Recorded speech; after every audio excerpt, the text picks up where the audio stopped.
ദീനിന്റെ ആശയങ്ങൾ പറയുന്ന പണ്ഡിതന്മാർ അവരെ വായടക്കി കളയാമെന്ന് ആരും ധരിക്കുകയും വേണ്ട. അറിവില്ലാത്തവർ പണ്ഡിതന്മാരിൽ നിന്ന് അറിവ് കേട്ട് മനസ്സിലാക്കി അതനുസരിച്ച് നീങ്ങാൻ അവരും തയ്യാറാകട്ടെ. അവർ പണ്ഡിതന്മാര് മതത്തിന്റെ വിഷയം പറയുമ്പോ അങ്ങനെയല്ല പറയേണ്ടത്, ഇങ്ങനെയാണ് പറയേണ്ടത് എന്ന് ഇങ്ങോട്ട് ഉൾക്കെഴുതുന്നവരായി തീരാതിരിക്കട്ടെ എന്ന് പ്രാർത്ഥിച്ചുകൊണ്ട് നിങ്ങൾ ഓർക്കണം, നബി സല്ലല്ലാഹു അലൈഹി വസല്ലം നിങ്ങൾ ഒരു ഹദീസിൽ പറഞ്ഞു, ഒരു കപ്പൽ യാത്രക്കാർ ആ കപ്പലിൽ ഇങ്ങനെ യാത്ര ചെയ്യുമ്പോ മേലേ തട്ടിൽ വെള്ളം ഉണ്ട്, താഴെ തട്ടിൽ വെള്ളം ഇല്ല. മേലേ തട്ടിൽ പോയി വെള്ളമെടുത്തുകൊണ്ട് വരുന്നു താഴെ തട്ടിലുള്ള ആളുകളെല്ലാം. അങ്ങനെ തുടർന്ന് ഓടിക്കൊണ്ടിരിക്കുന്ന ഒരു കപ്പൽ. ആ കപ്പലിൽ നിന്ന് ഒരു ചുരുങ്ങിയ കക്ഷികൾ ഒരു പുതിയ ആശയം രൂപീകരിക്കുന്നു. അവരുടെ പുതിയ ആശയം എന്താണ്? നമ്മളെന്തിന് മേലെയുള്ളവരെ ആശ്രയിക്കണം? നമ്മുടെ കപ്പലിന്റെ നേരെ ചുവടെ വെള്ളമല്ലേ, അതുകൊണ്ട് വെള്ളം നമുക്ക് തന്നെ ഇങ്ങോട്ട് എടുക്കണം. അതിനെന്താണ് വഴി? അവർ ചിന്തിക്കുന്നത് കപ്പലിന്റെ പലക അല്പം ദ്വാരം വരുത്തുക എന്നതാണ്. ഇത് ഇമാം ബുഖാരി റിപ്പോർട്ട് ഹദീസാണ് ഞാൻ ഈ ഉദ്ധരിക്കുന്നത്. ഹദീസ് പറയരുത് എന്നൊന്നും ആരും പറഞ്ഞേക്കരുത്. ഇമാം ബുഖാരി റളിയല്ലാഹു അൻഹു റിപ്പോർട്ട് ഹദീസാണ് ഞാൻ പറയുന്നത്. അങ്ങനെ ആ വെള്ളം നേരെ താഴെ നിന്ന് അതേ ആരെയും ആശ്രയിക്കാതെ ലഭിക്കാൻ വേണ്ടി കപ്പലിന് തുരങ്കം വെക്കുന്നു. അപ്പോൾ ആ കപ്പലിൽ 3 ചേരി ഉണ്ടാകുന്നു, 3 കക്ഷികളായി പിരിയുന്നു. ഒരു കൂട്ടര് പറയുന്നു, അതേ അവരങ്ങനെ എടുത്തുകൊള്ളട്ടെ, അവരെ നമുക്ക് സ്നേഹിക്കാം. വേറൊരു കൂട്ടര് മേലെയുള്ളവരെയും നമുക്ക് സ്നേഹിക്കാം, അവരെയും നമുക്ക് അംഗീകരിക്കാം, അവരെയും പിന്തുടരാം, ഇവരെയും പിന്തുടരാം, എല്ലാവരെയും പിന്തുടരാം, അവരെടുത്തുകൊള്ളട്ടെ. വേറൊരു കക്ഷികള് അങ്ങനെ പറ്റുമോ, അങ്ങനെ പറ്റുമോ? അപ്പോൾ അവരുടെ മറുപടി എന്താണ്? നിങ്ങൾ എന്തേ ചിന്തിക്കാത്തത്, നമ്മൾ അവസ്ഥ ചിന്തിക്കാത്തത്? നമ്മൾ കടലിന്റെ നടുവിലാണ്, ഇത് കപ്പലാണ്, നമ്മൾ കുറച്ചാണ്. നമ്മൾ ഈ കടലിലൂടെ അങ്ങനെ പോകുമ്പോ കടലിലെ തിരമാലകളെ എല്ലാം ഭീഷണികളും ഇങ്ങനെ ഉയർത്തുമ്പോ നമ്മളിപ്പോ ഈ കപ്പലിൽ നിന്ന് 2 കക്ഷി ആയാൽ പറ്റില്ലല്ലോ. അതിനാൽ നമ്മൾ ഈ കപ്പലിൽ ദ്വാരമുണ്ടാക്കുന്നവരെ ഒന്നും പറയാൻ പാടില്ല, അവരെ വിരോധിക്കാൻ പാടില്ല, അവരെങ്ങനെ എടുത്തുകൊള്ളട്ടെ, നമ്മൾ ഈ മനുഷ്യർക്കൊപ്പവും നമ്മൾ എന്നൊരാശയം പറയുന്ന ഒരു ടീം. വേറൊരു ടീം അങ്ങനെ പറഞ്ഞാൽ അത് മനുഷ്യർക്കൊപ്പമാവില്ല, മനുഷ്യരെ നശിപ്പിക്കുന്നവർക്കൊപ്പമാകും. കാരണം ഈ കപ്പലിൽ ഇവരുണ്ടാക്കുന്ന ദ്വാരം, അവരുണ്ടാക്കുന്ന ദ്വാരത്തിലൂടെ അവരുദ്ദേശിക്കുന്ന വെള്ളം മാത്രമല്ല കയറുന്നത്, ആ വെള്ളം പൂർണ്ണമായി കപ്പലിൽ കയറി കപ്പലുള്ള മുഴുവൻ ആളുകളും നശിച്ചു പോകും. അതുകൊണ്ട് ഈ കപ്പലിലെ അവരെയും രക്ഷിക്കണം, അല്ലാത്തവരെയും രക്ഷിക്കണം, ദ്വാരമുണ്ടാക്കുന്നവരെയും രക്ഷിക്കണം, അല്ലാത്തവരെയും രക്ഷിക്കണം. അതിന് ഈ പ്രവർത്തനം തടഞ്ഞേ പറ്റൂ, ഈ പ്രവർത്തനം പാടില്ലെന്ന് പറഞ്ഞേ പറ്റൂ, അതിനെതിരെ ശബ്ദമുയർത്തിയേ പറ്റൂ, ഒച്ചപ്പാടുണ്ടാക്കിയേ പറ്റൂ, അവരെ അതിൽ നിന്ന് പിന്തിരിപ്പിക്കണം. അല്ലെങ്കിൽ ഈ കപ്പൽ നിലനിൽക്കുകയില്ല, കപ്പലുള്ള മുഴുവൻ ആളുകളും ചരക്കുകളും മുങ്ങിപ്പോകും എന്ന് പറയുന്ന ഒരു ടീം. ഇങ്ങനെ ഒരു 3 ടീം അവിടെ ഉണ്ടാകുന്നു. നബി സല്ലല്ലാഹു അലൈഹി വസല്ലം നിങ്ങൾ ചോദിക്കുന്നു, ആ കപ്പലിന് ദ്വാരമുണ്ടാക്കുന്നവരെ കുറിച്ച് മിണ്ടാതെ പോയാൽ അതവരെങ്ങനെ ചെയ്യട്ടെ, ഇവരിങ്ങനെയും ചെയ്യട്ടെ, മേലെ പോയി എടുക്കുന്നവർ അങ്ങനെ എടുക്കട്ടെ, താഴെ നിന്ന് എടുക്കുന്നവർ ഇങ്ങനെയും എടുക്കട്ടെ എന്ന് പറഞ്ഞ് കപ്പലിലുള്ള ബുദ്ധിയും വിവരവുമുള്ളവർ മിണ്ടാതിരുന്നാൽ കപ്പലിലുള്ള മുഴുവൻ ആളുകളും കപ്പലും നശിക്കുമെന്നതിൽ നിങ്ങൾക്ക് സംശയമുണ്ടോ? നബി സല്ലല്ലാഹു അലൈഹി വസല്ലം ചോദിക്കുകയാണ്. ഈ ബുദ്ധിപരമായ ചോദ്യം ഹബീബ് നബി സല്ലല്ലാഹു നിങ്ങൾ എന്തിനാണ് ചോദിച്ചത്? ഒരിക്കലും തന്നെ ഒരു തെറ്റായ ആശയം വരുമ്പോൾ നേരത്തെ എടുത്തു വന്ന പോലെ മേലെ തട്ടിൽ പോയി വെള്ളമെടുക്കുന്നതിന് ഇവർക്കെന്തിനാണ് അഹങ്കാരം? അവർക്കെന്തിനാണ് ആ സമയത്ത് ഞങ്ങളത് അവരെ പോലെയല്ലേ എന്ന ചിന്ത വേണോ? അതിന് ആവശ്യമില്ലല്ലോ. കിട്ടുന്ന സ്ഥലത്ത് നിന്ന് വെള്ളം കിട്ടിയാൽ പോരെ, ഒരൽപ്പം മേലെ പോയി എടുത്താൽ എന്ത് വരാനാ? മുമ്പേ അങ്ങനെയല്ലേ എടുത്തു വന്നത്? അതല്ലേ ഈ കപ്പലിലെ സംവിധാനം. ആ സംവിധാനത്തെ പിന്തുടരാതെ ഒരു പുതിയ സംവിധാനം ഏർപ്പെടുത്തിയതിനാൽ കപ്പലിലുള്ള മുഴുവൻ ആളുകളും കപ്പലും ചരക്കും മുങ്ങി നശിച്ചു പോകുന്നത് പോലെ ഈ പരിശുദ്ധ ദീനുൽ ഇസ്ലാം അതിന് 4 ഭാഗത്തും ശത്രുക്കൾ ഉണ്ടാകും, അത് സ്വാഭാവികമാണ്. അതുകൊണ്ടാണ് ഖുർആൻ പറഞ്ഞത് ഹാദാ ബയാനുൽ ലിന്നാസ്, ഇത് ജനങ്ങൾക്ക് വിവരണമാണ്. ഖുർആൻ വിവരിക്കേണ്ടതൊക്കെ വിവരിക്കണം. വഹുദൻ, സന്മാർഗത്തിലേക്ക് നയിക്കുന്നതാണ് ഖുർആൻ. വമൗഇദത്തുൽ ലിൽ മുത്തഖീൻ, അല്ലാഹുവിനെ സൂക്ഷിക്കുന്നവർക്ക് ഉപദേശമാണ് ഖുർആൻ. പിന്നെ അല്ലാഹു എന്താ പറയുന്നത്? വലാ തഹിനൂ വലാ തഹ്സനൂ വഅൻതുമുൽ അലൗന ഇൻ കുൻതും മുഅ്മിനീൻ. നിങ്ങളാരും ദുർബലരാകണ്ട, നിങ്ങളാരും ഭീതിപ്പെടണ്ട.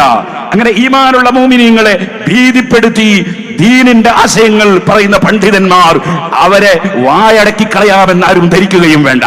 വലാ തഹിനു വലാ തഹ്സനു, നിങ്ങൾ ദുർബലരാകണ്ട. വലാ തഹ്സനു, നിങ്ങൾ ദുഃഖിതരാകണ്ട. ഇവിടെ ലഹു മുൽക്കുസ് സമാവാതി വൽ അർദ് തബാറകല്ലദീ ബിയദിഹി മുൽക്കുസ് സമാവാത്, എല്ലാ വിഷയത്തിന്റെയും അധികാരമുള്ളവൻ അല്ലാഹുവാണ്. അവന്റെ അധികാരത്തിലാണ് ലോകം മുഴുവനും. ആകാശങ്ങളും ഭൂമികളും ഭരണാധികാരികളും ഭരണീയരും ലോകത്തുള്ള മുഴുവൻ ആളുകളും. തബാറകല്ലദീ ബിയദിഹിൽ മുൽക്ക് വഹുവ അലാ കുല്ലി ശൈഇൻ ഖദീർ, അല്ലാഹുവിന്റെ അധികാരത്തിലാണ്. ആ അല്ലാഹു ഉദ്ദേശിക്കാത്തതൊന്നും ഇവിടെ ഒരു ഭരണാധികാരിയും ഇവിടെ നടപ്പാക്കുകയില്ല. അവൻ ഉദ്ദേശിക്കാത്തതൊന്നും നടപ്പാക്കാൻ ഒരാൾക്കും സാധ്യവും അല്ല. വലാ തഹിനു, അതേപോലെ അതേ അപ്പുറത്താരുണ്ടായിരുന്നാലും നിങ്ങൾ ദുർബലരാകണ്ട. വലാ തഹ്സനു, നിങ്ങൾ ദുഃഖിക്കണ്ട. വഅൻതുമുൽ അലൗന ഇൻ കുൻതും മുഅ്മിനീൻ, ഒരു നിബന്ധനയുണ്ട് കേട്ടോ, നിങ്ങൾ സത്യവിശ്വാസികളായിരിക്കണം. ശരിയായ വിശ്വാസികളാണോ നിങ്ങൾ എങ്കിൽ നിങ്ങൾ തന്നെയാണ് മഹോന്നതന്മാർ. നിങ്ങൾക്കൊരു ചുക്കും സംഭവിക്കുകയില്ല.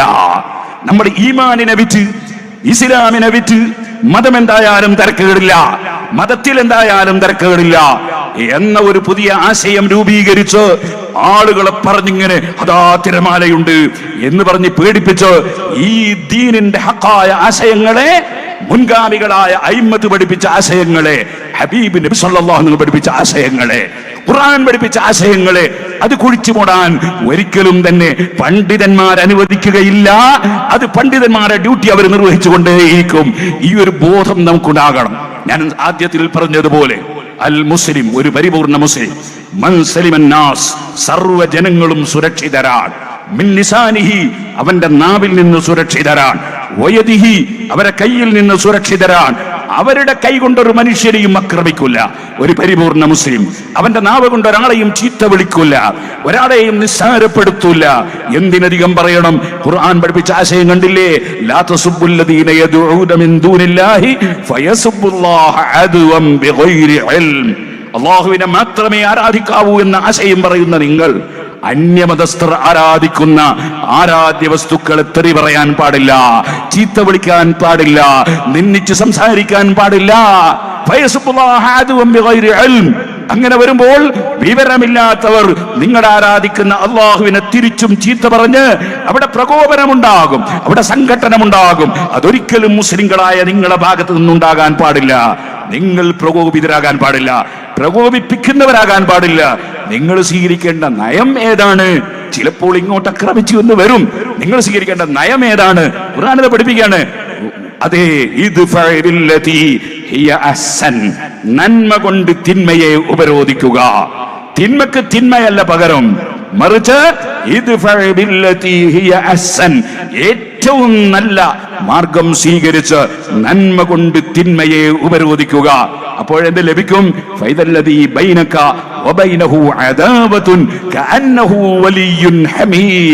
അപ്പോൾ കഠിന ശത്രുത വെക്കുന്ന ആളുകൾ ഉറ്റ മിത്രങ്ങളെ പോലെയാകുന്നത് നിങ്ങൾക്ക് കാണാം. ഖുർആൻ നമ്മൾക്ക് പഠിപ്പിച്ചു തരികയാണ് ഏത് നയം സ്വീകരിക്കണം, ശത്രുതയുള്ളവരോടും ഏത് നയം സ്വീകരിക്കണം എന്ന് പരിശുദ്ധ ഖുർആൻ പഠിപ്പിക്കുകയാണ്. ആ ഖുർആൻ സർവ്വ വിഷയങ്ങളുടെയും വിശദീകരണമാണ്. ആ ഖുർആൻ പൂർണ്ണമായി നമ്മൾ അംഗീകരിക്കണം. ആ ഖുർആൻ വിശദീകരിച്ച നബി സല്ലല്ലാഹു അലൈഹി വസല്ലം അംഗീകരിക്കണം. സുഹൃത്തുക്കളെ, നബി തങ്ങൾ പറഞ്ഞു, സല്ലൂ കമാ റഅയ്തുമൂനി ഉസല്ലി. നിങ്ങൾ മുസ്ലിമീങ്ങൾ നിസ്കരിക്കുമ്പോ ഞാൻ എങ്ങനെ നിസ്കരിക്കുന്നത് കണ്ട് മനസ്സിലാക്കിയോ അതുപോലെ നിസ്കരിക്കണം. നബി തങ്ങൾ നിസ്കരിച്ചത് കഅബയിലേക്ക് തിരിഞ്ഞ, അങ്ങോട്ട് തിരിയണം. നബി തങ്ങൾ നിസ്കരിച്ച അറബിയിൽ ബാങ്ക് കൊടുത്തുകൊണ്ടാണ്. അതേ, നമ്മൾ അറബിയിൽ ബാങ്ക് കൊടുക്കണം, അറബിയിൽ ഇഖാമത്ത് കൊടുത്തുകൊണ്ടാണ്, അറബിയിൽ ഇഖാമത്ത് കൊടുക്കണം. ആ നബി തങ്ങൾ wudu എടുത്തുകൊണ്ട് നിസ്കരിച്ചു, നമ്മൾ wudu എടുത്ത് നിസ്കരിക്കണം. ഔറത്ത് മറച്ച് നിസ്കരിച്ചു, നമ്മൾ ഔറത്ത് മറച്ച് നിസ്കരിക്കണം. ആ ഹബീബ് നബി സല്ലല്ലാഹു അലൈഹി വസല്ലം സുബ്ഹി 2 റകഅത്ത് നിസ്കരിച്ചു, അത് 2 റകഅത്ത് തന്നെ ആയിരിക്കണം. ദുഹർ 4 നിസ്കരിച്ചു, 4 തന്നെ ആയിരിക്കണം. അവിടുന്ന് ജുമുഅ നിസ്കാരം, വെള്ളിയാഴ്ച വലിയ പുണ്യമുള്ള ദിനമാണ് എന്നതുകൊണ്ട് അവിടുന്ന് ജുമുഅ നിസ്കാരം സാധാരണ ദുഹറിന്റെ നേരെ ഇരട്ടി അങ്ങനെ എട്ടാക്കിയിട്ടില്ല, മറിച്ച് 2 ആയി നിസ്കരിച്ചു. നമ്മൾ 2 റകഅത്ത് നിസ്കരിക്കണം. ആ നബി സല്ലല്ലാഹു അലൈഹി വസല്ലം തങ്ങൾ സർവ്വജനങ്ങൾക്കും വേണ്ടി വന്ന നേതാവാണ്, സർവ്വഭാഷക്കാർക്കും വേണ്ടി വന്ന നേതാവാണ്. അവിടുന്ന് പഠിപ്പിച്ച ആരാധനകൾ എല്ലാവർക്കുമുള്ള ആരാധനയാണ്. ആ നബി സല്ലല്ലാഹു അലൈഹി വസല്ലം അറബി ഭാഷയിൽ മാത്രം ഖുതുബ ഓതി, അറബി ഭാഷയിൽ മാത്രം ജുമുഅ നിസ്കരിച്ചു. അവിടുത്തെ ജീവിതത്തിൽ ഒരിക്കലും നിസ്കരിച്ച ഭാഷയിലല്ലാതെ ഖുതുബ നിർവഹിച്ചിട്ടില്ല, ഖുതുബ ഓതിയ ഭാഷയിലല്ലാതെ നിസ്കാരം നിർവഹിച്ചിട്ടില്ല. അവിടെ നിസ്കാരത്തിനൊരു ഭാഷ, അതേ സമയത്ത് ഖുതുബക്കൊരു ഭാഷ. ഇങ്ങനെ മാറ്റിമറിക്കാൻ ആർക്കും ഇവിടെ അധികാരമില്ല. അതാണ് സല്ലൂ കമാ റഅയ്തുമുനി ഉസല്ലി എന്ന ഹദീസ് ഇമാം ബുഖാരി റിപ്പോർട്ട് ചെയ്ത ഹദീസ്. ഏകദേശം 800 കൊല്ലങ്ങൾക്ക് മുമ്പ് ഇമാം നവവി റളിയല്ലാഹു അൻഹു, സുഹൃത്തുക്കളെ, അന്ന് അറബിയിലല്ലാതെ ഖുതുബ ഓതുന്ന ഒരൊറ്റ പള്ളിയും ലോകത്തിൽ അവിടുന്ന് പിന്നെയും 700ഓളം കൊല്ലം കഴിഞ്ഞിട്ടാണ് അറബി അല്ലാത്ത ഭാഷയിൽ ഖുതുബ ഓതുന്ന ഏർപ്പാട് തുടങ്ങി മുസ്ലിം സമുദായത്തിൽ ഭിന്നിപ്പുണ്ടായത്. എന്നാൽ അന്ന് തന്നെ പറയാണ് മാ ഖൗലിഹി സല്ലല്ലാഹു അലൈഹി വസല്ലം ലഅന്നഹു ദിക്റുൻ മഫ്റൂദുൻ. ഖുതുബ എന്ന് പറയുന്നത് ഫർളായ ഒരു ദിക്റാണ്, അതൊരു കേവല പ്രഭാഷണം അല്ല. ഖുർആൻ പറഞ്ഞ ദിക്ർ എന്നാണ്, ഹദീസ് പറഞ്ഞ ദിക്ർ എന്നാണ്. ലഅന്നഹു ദിക്റുൻ മഫ്റൂദുൻ, അതൊരു ഫർളായ ദിക്റാണ്. കത്തശഹുദി അത്തഹിയാത്ത് പോലെ, വതക്ബീറത്തുൽ ഇഹ്റാം, അല്ലാഹു അക്ബർ എന്ന തക്ബീറത്തുൽ ഇഹ്റാം പോലെ. മാ ഖൗലിഹി സല്ലല്ലാഹു അലൈഹി വസല്ലം, മുഹമ്മദ് നബി സല്ലല്ലാഹു അലൈഹി വസല്ലം പറയുകയും ചെയ്തിട്ടുണ്ട്, സല്ലൂ കമാ റഅയ്തുമുനി ഉസല്ലി, ഞാൻ എങ്ങനെ നിസ്കരിച്ചു അതുപോലെ നിസ്കരിക്കണമെന്ന്. വകാന യഖ്തുബു ബിൽ അറബിയ്യ, അവിടുന്ന് അറബി ഭാഷയിൽ മാത്രം ഖുതുബ ഓതി, അറബി ഭാഷയിൽ മാത്രം ജുമുഅ നിസ്കരിച്ചു. അതുകൊണ്ട് മുഹമ്മദ് നബി സല്ലല്ലാഹു അലൈഹി വസല്ലം നിസ്കരിച്ച ജുമുഅയാകണോ അറബിയിൽ മാത്രം ഖുതുബ ഓതി അറബിയിൽ മാത്രം ജുമുഅ നിസ്കരിക്കണം. ഇമാം നവവി റളിയല്ലാഹു അൻഹു അടക്കം എല്ലാ പണ്ഡിതന്മാരും ഇത് തെളിവ് പറയാണ്.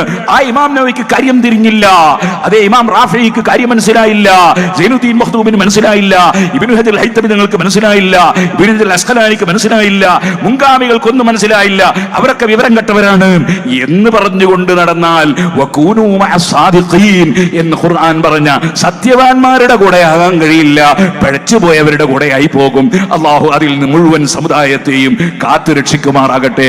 എല്ലാവർക്കും വളരെ നല്ല ചിന്തകൾ അള്ളാഹു സുബ്ഹാനഹു വ തആല നൽകുമാറാകട്ടെ. അറിവില്ലാത്തവർ പണ്ഡിതന്മാരിൽ നിന്ന് അറിവ് കേട്ട് മനസ്സിലാക്കി അതനുസരിച്ച് നീങ്ങാൻ അവരും തയ്യാറാകട്ടെ.